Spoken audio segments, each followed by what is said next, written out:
Boa tarde. O Conselho de Ministros aprovou hoje um diploma que estabelece medidas contra os atrasos de pagamento das transações comerciais, transpondo uma diretiva comunitária que introduz medidas adicionais para dissuadir quaisquer atrasos nos pagamentos. Esta diretiva regula todas as transações comerciais, independentemente de serem estabelecidas só entre empresas de natureza privada, a estas se equiparando as profissões liberais, ou entre empresas e entidades públicas, tendo em conta que estas, as entidades públicas, são responsáveis por um considerável volume de pagamento às empresas. É estabelecido um valor mínimo para a taxa de juros legais de mora comerciais nos termos previstos na diretiva, tendo sido mantida a opção de sujeitar todas as transações cobertas pela diretiva ao regime comercial.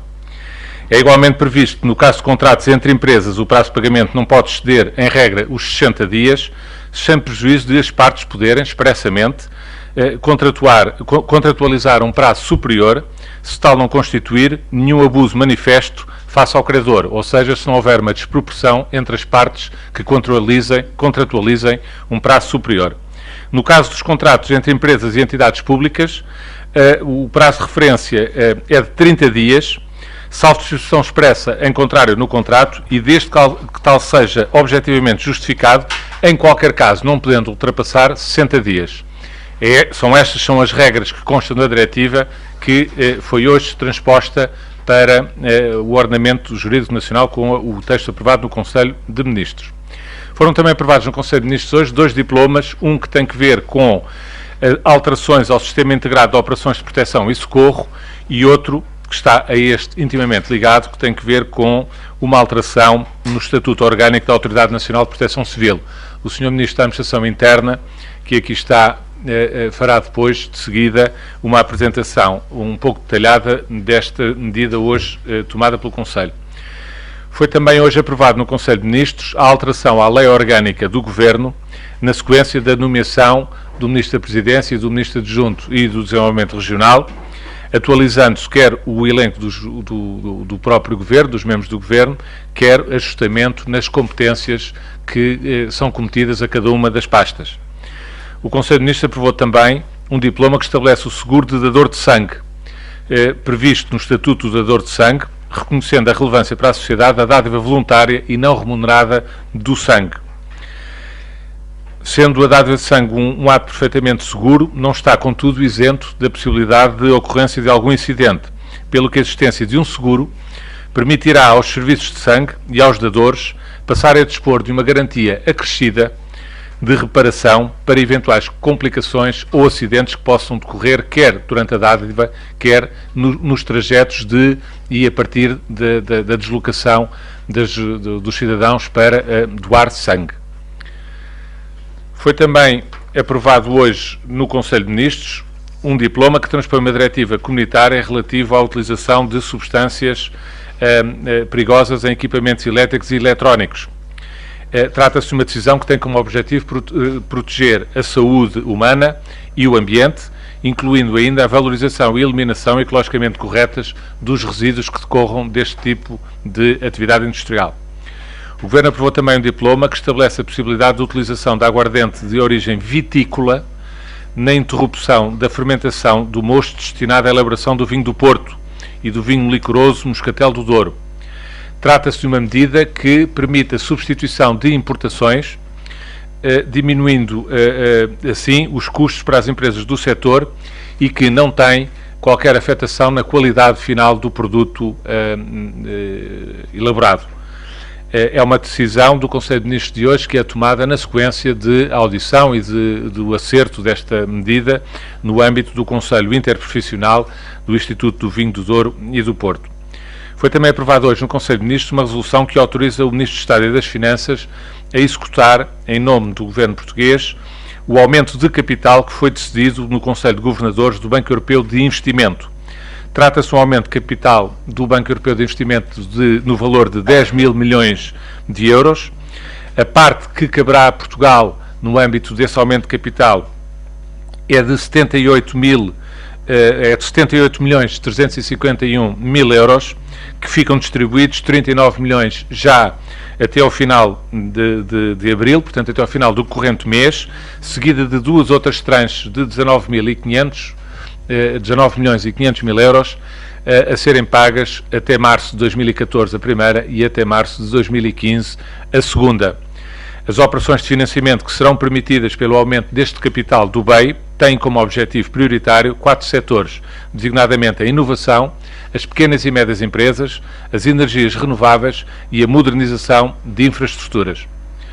O Conselho de Ministros aprovou também um acordo de parceria e cooperação entre a União Europeia e os seus Estados-membros por um lado e a República do Iraque por outro. Um outro acordo global de parceria e de cooperação entre a União Europeia e os seus Estados-membros por um lado e a República do Vietnã por outro. E, por fim, um acordo quadro de parceria e cooperação entre a União Europeia e os seus Estados-membros por um lado e a República das Filipinas por outro. Por último, o Conselho de Ministros aprovou também a nomeação do Conselho de Administração do Hospital Santa Maria Maior em Barcelos. Queria, a propósito disso, clarificar aos senhores jornalistas, como estarão recordados, a nomeação desta administração tinha sido objeto já de decisão no Conselho de Ministros da semana passada. A decisão de hoje prende-se apenas com o facto de um dos membros, então, nomeado para a administração, o membro que ocupa o lugar de enfermeiro-diretor, ter, por razões pessoais, pedido para não ser nomeado, pelo que a decisão de hoje do Conselho de Ministros completa a administração com a substituição do enfermeiro-diretor, que passará a ser a senhora Celeste Maria Garcia de Magalhães Meireles Pinto. Dou então a palavra ao Sr. Ministro da Administração Interna para vos fazer a apresentação das medidas hoje tomadas no âmbito do dispositivo de proteção e socorro. Muito obrigado, boa tarde a todos. Aprovamos hoje em Conselho de Ministros 2 diplomas, um relativo à Lei Orgânica da Autoridade Nacional de Proteção Civil e outro que integra a revisão do Sistema Integrado de Operações de Proteção e Socorro, o SIOPS. Os aspectos que queria relevar nesta ocasião em relação a estes 2 diplomas são os seguintes. Em primeiro lugar, fruto desta alteração orgânica à Autoridade Nacional de Proteção Civil, nós passamos de 85 para 73 cargos dirigentes na Autoridade Nacional de Proteção Civil. Há, portanto, uma redução. Esta redução traduz em pouco mais de 13% de redução de custos com a estrutura da Autoridade Nacional de Proteção Civil e esta redução acompanha, do ponto de vista operacional, uma reorganização do sistema operacional, uma vez que ela passa da base puramente distrital que tem neste momento para uma base supradistrital, criando 5 regiões do ponto de vista da proteção civil, se bem que isto não signifique a eliminação total das estruturas que atualmente existem em termos distritais. Há uma estrutura muito reduzida que deve ser mantida por razões operacionais e que vai ser mantida. Concomitantemente com isto, há um reforço das condições de fiscalização dos meios financeiros e dos meios operacionais, quer relativamente aos bombeiros, quer a outras entidades que ficam inscritas na Lei Orgânica da Autoridade Nacional de Proteção Civil e prevê-se também, no âmbito da extinção da empresa de meios aéreos, a criação de uma direção de meios aéreos na Autoridade Nacional de Proteção Civil, que é um passo intermédio essencial no procedimento de extinção da empresa de meios aéreos. São basicamente estas, há mais questões evidentemente envolvidas, mas queria realçar, sublinhar e enfatizar estas alterações que são importantes, quer do ponto de vista da estrutura da Autoridade Nacional de Proteção Civil, quer no reflexo que isso tem do ponto de vista do sistema integrado operacional na proteção civil. Ficamos então à vossa disposição para questões que nos queiram colocar.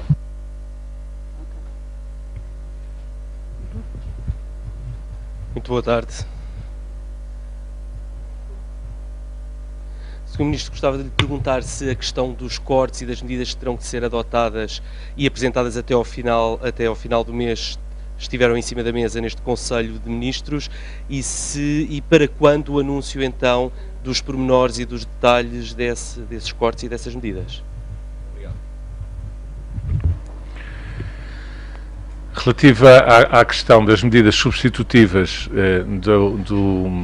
provocadas pela decisão do Tribunal Constitucional, como já foi aqui anunciado pelo Governo, o Governo chegou já a um entendimento interno relativamente a essas medidas substitutivas, que passarão por alterações no orçamento de cada um dos ministérios, de todos os ministérios envolvidos, obviamente que não numa perspectiva cega, mas numa perspectiva diferenciada, como foi aqui anunciado, bem como uma alteração relativa à renegociação das PPPs e alguma reorientação de fundos comunitários. O detalhe dessas medidas será apresentado, como também na altura foi explicado aos senhores jornalistas, será apresentado em concreto com a proposta de orçamento retificativo que será enviado para a Assembleia da República. Relativamente à questão do documento de estratégia orçamental, penso que é esse que se refere, cujo prazo de aprovação e apresentação, de resto, à própria Assembleia da República tem que ser até ao final deste mês.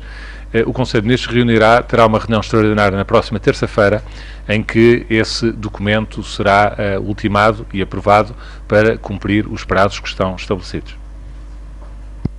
Bom dia, Joana Nabais da SIC. A pergunta é também para si, também relacionada com esta questão dos cortes que estão a ser preparados para compensar o chumbo do Tribunal Constitucional.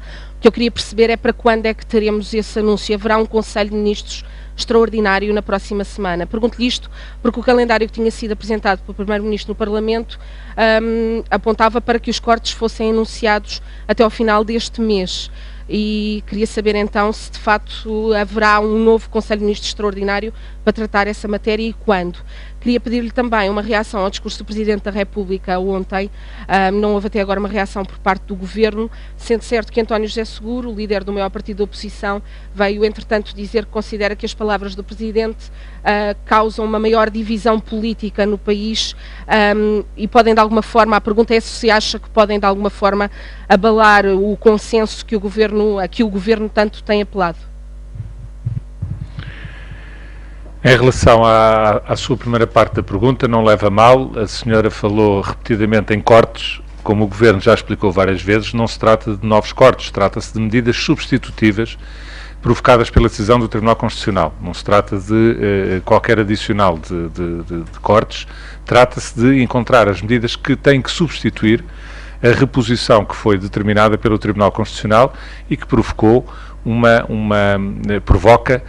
um intervalo de cerca de 1.320 milhões de euros no Orçamento de Estado, que, atendendo aos compromissos de cumprimento do déficit que Portugal está obrigado, têm necessariamente de ser colmatados por outro tipo de medidas. E, portanto, trata-se de substituir umas por substituir outras. Não se trata de novos cortes.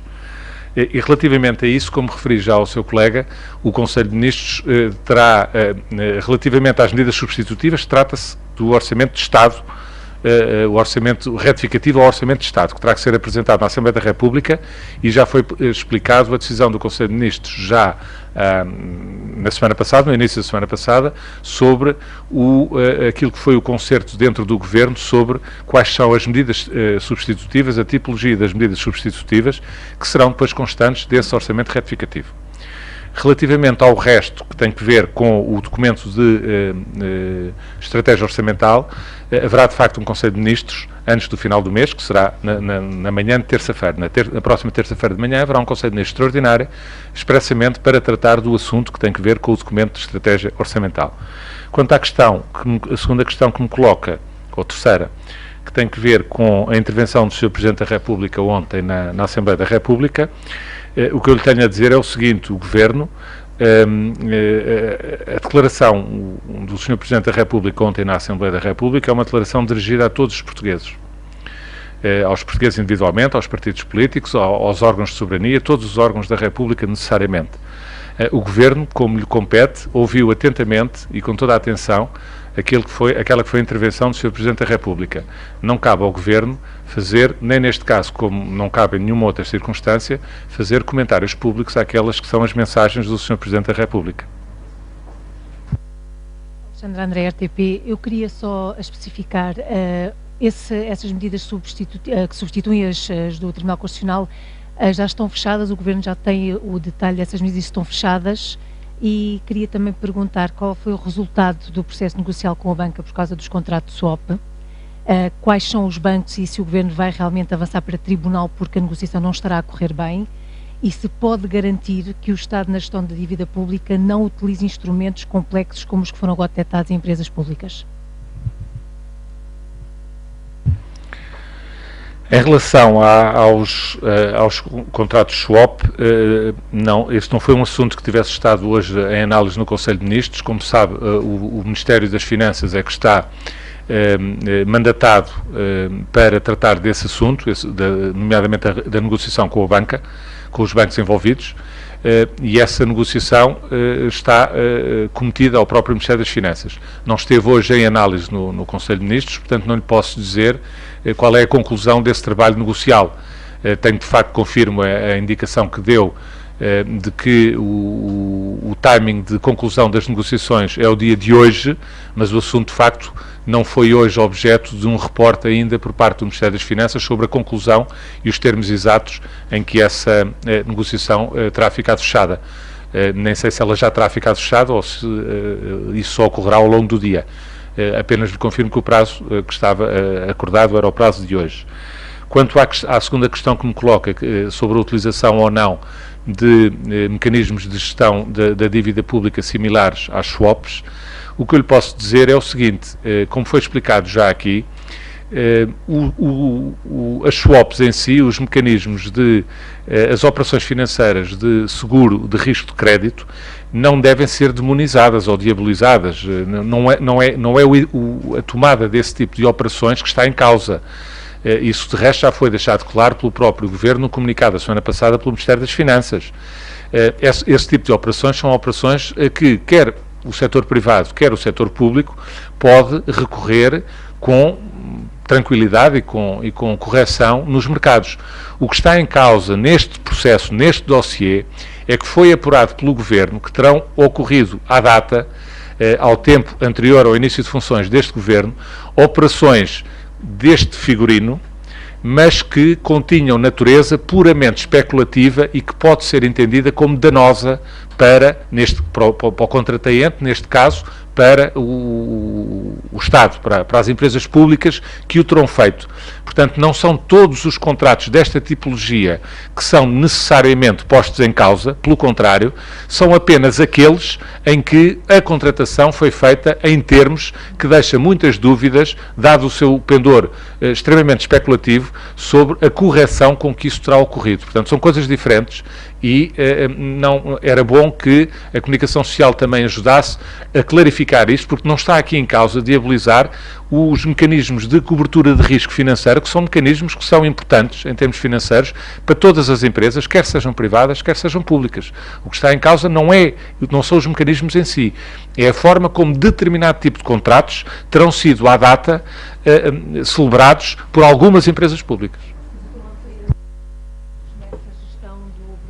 Estava-me a referir a swaps especulativos, se garantia que não havia. Sim, então se percebi bem, então peço desculpa, então a minha resposta é não, com certeza que não é utilizado pelo IGCP, nem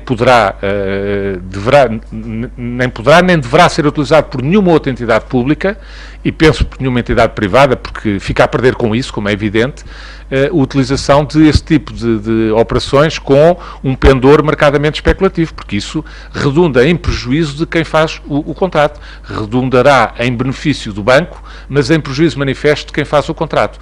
E, portanto, o que está aqui em causa é isso apenas, e não a utilização deste tipo de operações financeiras para cobertura do risco de crédito. De resto, devo dizer que desde que este Governo iniciou funções, a orientação que está dada a todas as empresas públicas é precisamente que qualquer operação deste tipo deverá ser feita via IGCP, precisamente para se assegurar, porque o IGCP tem competências técnicas, como calcula, bastante mais especializadas para este tipo de operações, para poder realizar estas operações com a transparência e a correção que a utilização de dinheiros públicos necessariamente determina. Peço. Eu vou responder pela terceira e espero que pela última vez, para não me obrigarem a ter que repetir sucessivamente aquilo que já disse. As medidas de substituição para o Orçamento de 2013 já foi anunciado aqui no Conselho de Ministros. 2 Conselhos de Ministros atrás, nem foi no último Conselho de Ministros, já foi há 2 Conselhos de Ministros atrás, foi anunciado aqui no briefing que o Governo tinha chegado a um entendimento interno sobre as medidas substitutivas a adotar, que passam pela reconfiguração dos orçamentos de todos os programas orçamentais, portanto, de todos os ministérios, como eu expliquei, e foi explicado na altura e agora repeti há pouco, não de uma forma cega, não se tratou, por exemplo, de tirar 10% ou 15% em todos os programas orçamentais, tratou-se de fazer uma análise programa a programa, a ver quais eram as poupanças que poderiam ser feitas para encontrar o dinheiro necessário, porque é disso que se trata, para repor os subsídios que o Tribunal Constitucional determinou. E, portanto, trata-se de medidas substitutivas para ir buscar o dinheiro, uma vez que continuamos obrigados a cumprir o limite máximo de despesa durante o ano. Portanto, passa por essa reconfiguração dos programas orçamentais, passa por medidas de reafetação de alguns fundos comunitários e passa por uma medida que também foi na altura explicada e anunciada de renegociação das PPPs, indo buscar não 250 milhões, mas 300 a 310 milhões na renegociação com as PPPs. Boa tarde, Maria Lopes, do Público. Gostaria de saber qual é que foi o valor mínimo para a tal taxa de juros legais que agora se podem começar a cobrar no caso de faturas pagas em atraso. E queria também saber como é que, isto é para o Sr. Ministro da Administração Interna, como é que é assegurada então a coordenação entre as 5 regiões e e aquelas que se manterão, pelos vistos, as estruturas distritais da Proteção Civil. Como é que é assegurada essa coordenação para, enfim, não se repetirem conflitos em caso de catástrofe, como aconteceu no Algarve? Obrigada. Em relação à sua primeira pergunta, dirigida a mim, que tem que ver com as taxas de juros, a decisão do Conselho de Ministros é aplicar rigorosamente o mínimo que está previsto na diretiva. A diretiva diz que os Estados-membros têm que adotar uma taxa de juros que seja, no mínimo, igual à taxa de juros do Banco Central Europeu, mais 8 pontos percentuais. E a decisão do Governo é ir por esse mínimo, portanto, o mínimo que a diretiva permite, que é a taxa de juro do Banco Central Europeu, mais 8 pontos percentuais. A taxa de juro do Banco Central Europeu é variável, como sabe, portanto... Não lhe sei dizer de cor qual é que é a taxa do Banco Central Europeu, mas penso que, se tiver aqui algum colega da área económica, se calhar consegue ver, e tem o seu computador aberto, consegue ver isso com facilidade.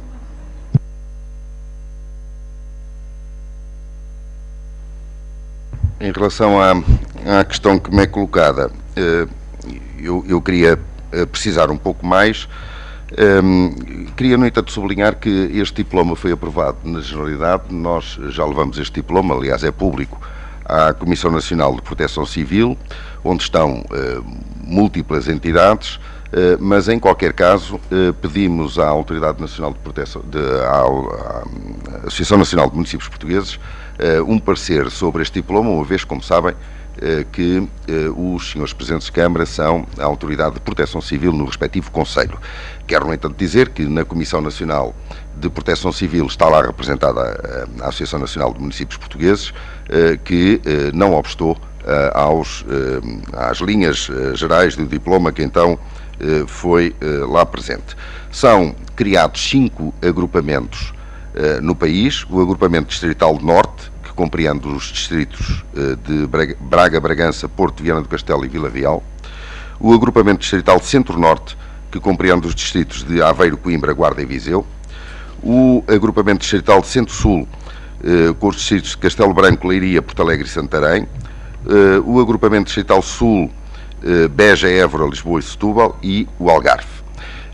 Esta divisão e este agrupamento, ou a definição destes agrupamentos, tem sobretudo a ver com matéria operacional e permite, de uma forma muito mais expedita e de uma forma mais direta do ponto de vista do comando, e o comando é o Comandante Nacional Operacional, fazer com que haja triangulação e balanceamento de meios entre os respectivos distritos, designadamente entre os distritos que são contíguos em termos territoriais. Isso é uma coisa que já hoje é feita, só que do ponto de vista institucional das operações fica muito mais clara a linha de comando, e essa linha de comando é Comandante Nacional Operacional, Comandante de Agrupamentos, a que reportam os responsáveis dos concelhos que integram cada um dos distritos que estão integrados em cada um dos agrupamentos.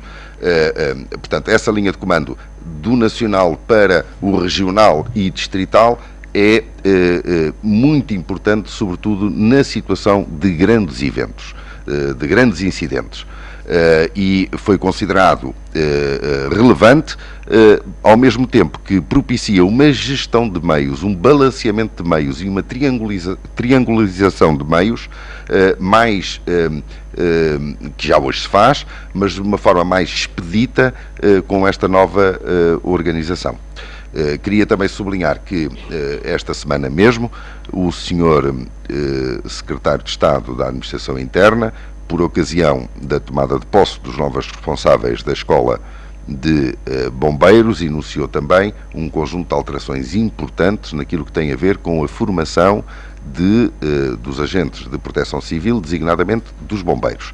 E que, com essa peça, que é também relevante, a área da formação, julgo que estamos aqui a dar um passo importante em frente de consolidação e de aprimorar o nosso sistema de proteção civil, feito num quadro de intenso diálogo com todos os agentes e auscultando a opinião, designadamente na Comissão Nacional de Proteção Civil, das entidades que são relevantes para este efeito. Boa tarde. Nuno Martins, da Agência Lusa. Sr. Ministro, em primeiro lugar, queria lhe perguntar, muito especificamente, se o documento de estratégia orçamental vai ou não ter detalhadas as medidas substitutivas que estava a falar para este ano, considerando que o documento de estratégia orçamental também engloba este ano. E aí dentro do documento estarão detalhadas as medidas do corte de despesa do Estado Estrutural, que tem falado, o vulgo dos 4 mil milhões. Noutro ponto, queria saber se me podia explicar de forma clara qual é que é o valor que o Governo tem de encontrar em medidas substitutivas ou cortes, o que quiser chamar, para compensar o desvio face ao orçamento inicial. Leia-se, Tribunal Constitucional e a revisão do cenário macroeconómico. Já lhe perguntei isto aqui há 2 Conselhos de Ministros atrás, não foram capazes de me responder. E em terceiro lugar, em relação à questão dos swaps especulativos, o que eu queria saber era se o Governo está ou não a estudar, para além da renegociação que está a ser feita com a banca, avançar legalmente contra os gestores das empresas públicas que celebraram este tipo de contratos. Obrigado pelas questões que me coloca. Eu tomei nota das 3, vamos ver se lhes respondo a todas. Em relação ao documento de estratégia orçamental, é evidente que o documento de estratégia orçamental terá que conter as medidas estruturais quer de curto, quer de médio prazo. E eu digo curto no sentido, como já foi aqui dito também, no dito briefing, em que penso que o Sr. Jornalista também estava, pessoalmente, em que foi anunciado pelo Sr. Secretário de Estado do Orçamento as decisões do Conselho de Ministros para as medidas substitutivas para tentar colmatar o problema colocado ao orçamento, à execução do orçamento de 2013, foi dito também que as outras medidas são medidas de natureza estrutural, que porventura algumas delas terão que ser antecipadas para arrancar já no segundo semestre de 2013, não apenas para poderem ter uma execução plena em 2014 e em 2015, como estamos obrigados pelos memorandos de entendimento, como eventualmente também para servir de uma garantia acrescida à boa execução durante o ano de 2013. Isso na altura foi explicado também. E, portanto, não concordo consigo quando diz que já colocou essa questão e que não lhe foi explicado. O que não lhe foi dado o detalhe, o que não lhe foi, exatamente, o que não foi-lhe dado o detalhe da medida. Mas não foi dado o detalhe da medida exatamente porque o DEL não está aprovado ainda. E, portanto, isso não pode acontecer. Não podia ter acontecido. E hoje eu também não lhe posso avançar porque, como já disse aos seus colegas, o DEL será objeto, o documento de estratégia orçamental, para que as pessoas percebam, será objeto de um conselho extraordinário a ter lugar na próxima terça-feira de manhã. Relativamente à segunda questão que coloca, que tem que ver com a revisão do cenário macroeconómico, mais uma vez, eu acho que isso tem que ver com o DEL, com o devido respeito, porque me parece evidente que é uma matéria que não pode ser tratada separadamente do documento de estratégia orçamental. E, portanto, também no Conselho de Ministros de terça-feira será objeto de apreciação. Quanto às questões concretas que coloca relativamente aos instrumentos financeiros de seguro de crédito, de seguro de juros de crédito, o Governo já referiu que, obviamente, enviará a intenção do Governo enviar todos os dados compulsados para o Ministério Público. Não se trata da apresentação nesta fase, de nenhuma queixa por parte do Governo ao Ministério Público, porque não temos matéria suficiente. Trata-se da entrega ao Ministério Público de todo o apuramento de todos os factos que se terão à data ocorrido, no período até anterior ao exercício de funções deste Governo, para o Ministério Público depois analisar se existe ou não existe alguma matéria que possa ser passível de algum procedimento judicial. Mas essa é uma decisão que será tomada pelo Ministério Público. A segunda parte da sua questão tem que ver com as eventuais responsabilidades de gestores de empresas públicas que tenham estado envolvidas neste tipo de operações com o tal caráter particularmente especulativo. É evidente que sim, é evidente que o Governo não deixará, uma vez apuradas todos os factos, de tirar as devidas ilações e consequências. Aquilo que já aconteceu e que é público, os senhores jornalistas conhecem, os portugueses também, é que, por uma questão de responsabilidade política apenas, em termos de funcionamento do Governo, houve 2 senhores secretários de Estado que exercem funções no atual Governo e que entenderam de retirar-se do Governo para não colocar qualquer tipo de responsabilidade política sobre este Governo relativo ao apuramento dos factos. Desse apuramento dos factos, ver-se-á, na sequência das diligências que estão a ser encetadas e com a entrada também do Ministério Público, se há outro tipo de consequências a retirar, nomeadamente ao nível dos próprios gestores, à data das empresas públicas que tenham estado envolvidos neste tipo de operações. E, portanto, a resposta é sim, obviamente, não está fora de causa, não lhe posso avançar neste momento se já há alguma decisão tomada sobre isso, porque, como referi à sua colega há pouco, os dados, em princípio, serão hoje todos coligidos para serem enviados para o Ministério Público e, a partir daí, é que se passará a fase de eventual apuramento de responsabilidades. A prioridade que o Governo deu até agora nesta matéria foi, obviamente, como não podia deixar de ser, a minimização imediata de os custos ou os encargos que podem advir para o contribuinte, para o erário público, deste tipo de operações que tenham sido realizadas no passado. Clarificar uma coisa em relação à minha pergunta, se calhar não fui suficientemente explícito. Eu não lhe estava a perguntar quais é que eram as medidas específicas para compensar o desvio, o que for. O que eu estava a perguntar era se o Governo podia dizer qual é que era o valor total das medidas que teriam de ser encontradas para compensar o desvio face ao orçamento inicial. Pela questão que eu lhe estava a colocar era, no dia 15 de março, o Sr. Ministro das Finanças avançou com um número redondo de 500 milhões de euros para compensar a revisão do cenário macroeconómico, face ao que estava previsto no orçamento. Com o chumbo do Tribunal Constitucional, falaram 1.320 milhões por causa das medidas que foram chumbadas, cálculos do Ministério das Finanças. E aquilo que eu tinha questionado há 2 semanas era se o valor global a compensar eram 1.800 milhões, ou coisa do género, ou se eram só os 1.320 milhões que têm vindo a ser referidos constantemente. Só para ser claro, o que é que vai ser compensado este ano ou não, porque nas medidas que falaram há 2 semanas, falava-se um valor global de meio ponto percentual do PIB, dá qualquer coisa como 800 milhões, 820, e outras medidas que não tinham um número. Tinham 50 milhões das PPP, mas a reprogramação dos fundos comunitários não tinha um valor. Pronto. E o que eu queria saber era qual é que é o valor global, afinal, que tem de ser compensado este ano. Tem razão, percebo a sua questão. O valor, não posso dar uma resposta exata porque isso não é matéria que tenha estado hoje no Conselho de Ministros, ou seja, eu acho que quer a revisão do cenário macroeconómico, quer as medidas substitutivas da decisão do Tribunal Constitucional e aquelas, como agora percebi, e agradeço a sua explicação mais minuciosa, aquelas que poderão decorrer da revisão do cenário macroeconómico, necessariamente são medidas que terão que estar sobre a mesa no Conselho de Ministros, quando o Conselho de Ministros analisar e aprovar o orçamento retificativo e enviar para a Assembleia da República. E isso ainda não aconteceu. E, portanto, eu não lhe posso dar uma resposta precisa a essa questão enquanto não der entrada e não for iniciada a discussão da proposta de orçamento retificativo a enviar à Assembleia da República, porque percebi agora pela sua explicação, as duas questões que coloca são ambas necessariamente componentes a ter uma resposta no orçamento retificativo. E, portanto, só nessa altura é que porventura só nessa altura é que o Conselho de Ministros analisará, verá as propostas que são avançadas pelo Ministério das Finanças e tomará uma decisão sobre isso para depois enviar para a Assembleia da República. Agência Lusa. Sr. Ministro, o Governo tem afirmado que está disponível e que deseja um consenso sobre a consolidação orçamental no curto e no médio prazo e também sobre o crescimento.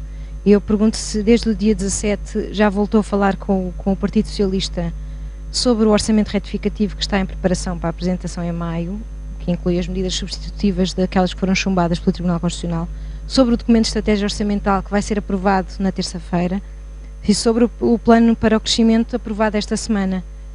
Ou se não voltou a falar, se estão pedidas reuniões, qual é que é o ponto das conversações com a oposição e já agora também com os parceiros sociais?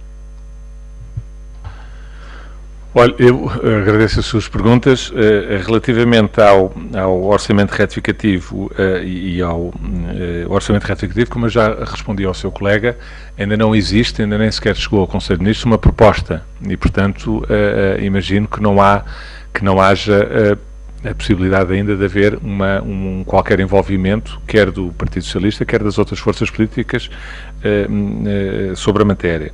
Relativamente à estratégia de crescimento, emprego e fomento industrial, ela foi enviada na íntegra para os partidos políticos e para os parceiros sociais, como foi aqui comunicado aos senhores jornalistas há 3 dias atrás, foi já enviada na íntegra para os partidos políticos e, particularmente, a sua pergunta tinha a ver com o Partido Socialista, foi enviada necessariamente para o Partido Socialista também. Não esteve hoje em apreciação no Conselho de Ministros qualquer tipo de avanço, penso que era essa a sua pergunta, ou resposta que, entretanto, tenha sido já enviada, mas a verdade também é que esse documento foi enviado provavelmente há 48, 72 horas e, portanto, também não seria muito expectável, ainda por cima, estando o Partido Socialista, tanto quanto sei, em Congresso a partir do dia de hoje, que em 48 horas pudesse ter dado uma apreciação global, pudesse ter feito uma apreciação global do documento e dado uma resposta em relação ao documento. E, portanto, quanto à estratégia orçamental, é a mesma, dou-lhe a mesma resposta que dei em relação ao orçamento retificativo. Portanto, o assunto ainda não foi colocado ao Conselho de Ministros e, portanto, não é matéria que possa ter sido já objeto, penso eu, de qualquer negociação concreta com o Partido Socialista. De qualquer maneira, estou-lhe a dizer apenas aquilo que sei relativamente àquilo que tem estado sobre a mesa no Conselho de Ministros. O que já esteve, de facto, desses 3 documentos em Conselho de Ministros e que já foi apresentada uma proposta que foi divulgada aos senhores jornalistas na passada terça-feira. Aos senhores jornalistas foi divulgado na altura um documento de síntese com o conteúdo do documento. O documento na íntegra, na sequência do Conselho de Ministros, foi ultimado e foi enviado no dia seguinte aos parceiros sociais e aos partidos políticos. Se não há mais... Pelo menos mais uma questão. João Pedro Vitória, da Rádio Renascença, para o Ministro Miguel Macedo. Só 2 questões que têm a ver com a alteração da estrutura da Proteção Civil. Perguntar-lhe se as 12 chefias que deixam de existir são os 12 comandantes distritais e pedir-lhe que precisasse, quando diz que as estruturas distritais que atualmente existem vão manter-se no terreno, perguntar-lhe se há um calendário para que esses QDOs deixem de existir tal como os conhecemos hoje. A resposta é uma parte da nova estrutura dos novos agrupamentos. Os novos agrupamentos, os 5 novos agrupamentos vão ter que ter um comando operacional, o que não significa que não seja algum daqueles que está hoje em cada um dos distritos. As estruturas que existem, ou que vão passar a existir no distrito, é muito mais leve do que aquela que existe atualmente, porque se entende que do ponto de vista operacional não é necessário digamos, o peso das estruturas que existem em cada um dos distritos, tendo em conta fatores exclusivamente do ponto de vista operacional, e é isso que permite fazer no conjunto do sistema da proteção civil a poupança de 12 cargos dirigentes e responsáveis dirigentes na Autoridade Nacional de Proteção Civil. O que se entende é que hoje, do ponto de vista operacional, já acontece isso, a triangulação de forças, o balanceamento de forças, tendo em conta determinado tipo de eventos, ganhará em eficiência e em eficácia operacional se houver uma ligação do Comando Nacional para uma entidade operacional supradistrital que permita, de uma forma muito mais direta e muito mais efetiva, fazer esse balanceamento, tendo, no fundo, o reporte de tudo aquilo que são, de tudo aquilo que é o dispositivo do conjunto dos distritos que são abrangidos por um determinado incidente. Há estruturas que se mantêm Os CDOs, como sabe, atualmente têm, na lei, têm atualmente um comandante distrital, tem um segundo comandante distrital e tem adjuntos de comando. Ou melhor, tem um adjunto de comando e depois há distritos onde há mais do que um. Essa estrutura é simplificada e é do racional dessa simplificação que permite criar os agrupamentos sem aumento de responsáveis, pelo contrário, com poupança até de responsáveis. No âmbito da privatização do CTT, se vão recuperar o projeto do Banco Postal, queria confirmar isto junto do Governo. A questão da privatização do CTT ainda não veio a Conselho de Ministros, portanto não tenho indicação para lhe dar ainda sobre a matéria. Quando vier a Conselho de Ministros, nesta fase é algo que está a ser trabalhado pelo Ministério das Finanças, pelo Tesouro e pela tutela do setor, que é o Ministério da Economia e do Emprego. A Conselho de Ministros ainda não foi enviado nenhuma proposta concreta do modelo de privatização.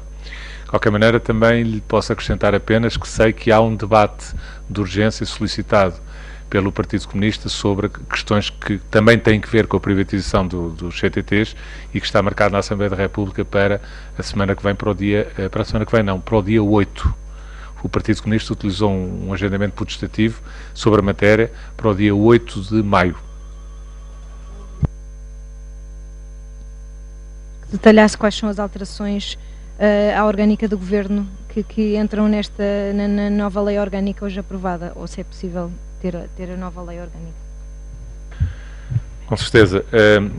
As alterações em termos de elenco governativo, os senhores jornalistas conhecem-nas porque as posses já foram conferidas pelo Sr. Presidente da República. Portanto, há 2 ministros que entram no elenco governativo do Governo, o Ministro da Presidência e dos Assuntos Parlamentares e o Ministro Adjunto e do Desenvolvimento Regional, sendo distinta uma pasta que era a pasta do Ministro Adjunto e dos Assuntos Parlamentares, que assim é desdobrada. Além do desdobramento, há também a transferência de todas as matérias que têm que ver com, que estavam no Ministério da Economia e do Emprego, que têm que ver com a gestão dos fundos comunitários, que passa para o Ministro Adjunto e do Desenvolvimento Regional.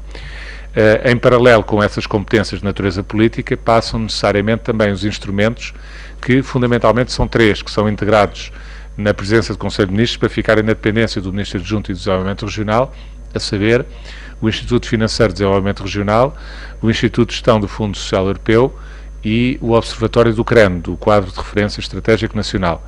Sendo que no caso do Instituto de Gestão do Fundo Social Europeu, manter-se-á, como já existia no passado, embora ele estivesse residente no Ministério da Economia e Emprego, já havia uma gestão partilhada em termos de tutela, nomeadamente com a Segurança Social. A tutela agora, esse Instituto passa para a responsabilidade do Ministro Adjunto e do Desenvolvimento Regional, embora a tutela continue a ser partilhada quer com a Segurança Social, quer com o Ministro da Economia e do Emprego, quer também com o Ministro da Educação e da Ciência, porque, como sabe, há um programa comunitário, nomeadamente um programa operacional, que é o COMPET, que tem que ver com questões de capital humano, e com a educação, e que tem muito que ver com o Ministério da Educação e Ciência, fundamentalmente na parte da ciência, mas tem muito que ver com o Ministro da Educação. E, portanto, a alteração da lei orgânica contemplará justamente isso. Portanto, estes 3 departamentos passam para a tutela direta do Sr. Ministro Adjunto e do Desenvolvimento Regional, sendo que no caso do Instituto de Gestão do Fundo Social Europeu, como tem esta perspectiva transversal dos vários fundos comunitários, terá uma articulação com estas outras 3 tutelas que fazem a utilização desses fundos. Por último, também na Lei Orgânica do Governo surgirá o Impulso Jovem, o programa Impulso Jovem, que numa fase inicial, como sabem, face à transversalidade que o próprio programa tem de tocar em vários departamentos ministeriais, a coordenação foi feita aqui pela Presidência do Conselho, a cargo do Ministro Adjunto e dos Assuntos Parlamentares. Então, neste momento o programa está em fase cruzeiro de funcionamento e a execução do programa fica na responsabilidade do Ministro da Economia e do Emprego, até porque é através do Instituto de Emprego e Formação Profissional que o essencial da execução do programa está a ser levado a cabo. E, portanto, no essencial são estes os acertos. Peço desculpa, mais um acerto que tem que ver com as comissões de coordenação e desenvolvimento regional. Com a criação da pasta do Ministro Adjunto e do Desenvolvimento Regional, estas comissões de coordenação e desenvolvimento regional, que são organismos do Ministério da Agricultura, do Mar, do Ambiente e do Ordenamento do Território, passam a ter uma tutela conjunta entre o Ambiente e o Ordenamento do Território e o Ministro Adjunto e do Desenvolvimento Regional. Isto porque, como deve saber, as competências destas comissões de coordenação e desenvolvimento regional têm basicamente 3 pilares. Tem o pilar do Ambiente e Ordenamento do Território, tem o pilar de apoio às autarquias e tem o pilar de acompanhamento da execução dos programas comunitários. Ora, já havia uma tutela conjunta das CCDRs com o Ministro Adjunto e dos Assuntos Parlamentares por força das autarquias, da administração local ser competência da pasta do Ministro Adjunto, competência essa que se mantém no Ministro Adjunto e do Desenvolvimento Regional, mas aqui acresce também a matéria dos fundos comunitários e, portanto, reforça-se essa superintendência e tutela conjunta entre o Ambiente e o Ordenamento do Território e a pasta do Desenvolvimento Regional. E são estas as alterações que constam da lei orgânica. Muito obrigado e uma boa tarde.